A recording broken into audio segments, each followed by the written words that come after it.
প্ৰথমে মোৰ নাম শ্ৰী জ্যোতিষ বড়ো মই নৰ্থ গুৱাহাটী ৰুদ্ৰেশ্বৰত থাকোঁ আৰু আমাৰ চিলেকশ্যন হৈছিলে আপোনাৰ চাংচাৰী যোনটো হয় বৰদলৈৰ থ্ৰুৱেদি হৈছিলে তাৰপৰা চিলেকশ্যন পালোঁ তাৰপিছত আমাৰ নেক্সট ফেজটো হৈছিলে আপোনাৰ চিলেকশ্যনৰ প্ৰচেছটো হৈছিলে নেক্সট যোনটো ফেজ হয় ন সেইটো আপোনাৰ হৈছিলে নেহৰু ষ্টেডিয়ামত তাতেও মই চিলেকশ্যন পালোঁ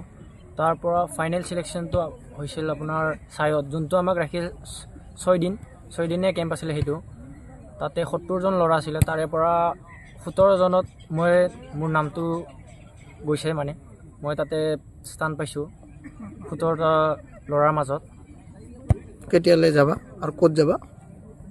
আমি স্পেইনত যাম যোৱাটো বৰ্তমানলৈ আমাক সঠিককৈ কোৱা নাই কেতিয়া যাব ক'ত প্ৰশিক্ষণ ল'বা আৰু কিমান দিনীয়া হ'ব আমি স্পেইনত যাম 14 দিনীয়া হ'ব কেম্পটো ট্ৰেইনিং কেম্প হ'ব আৰু কিহত খেলা তুমি মই এজ এ লেফট বেক খেলোঁ কোনে পঠিয়াব তোমালোক আমাক অসম চৰকাৰে পঠাব জি এছ এ হয় জি এছ এ পৰা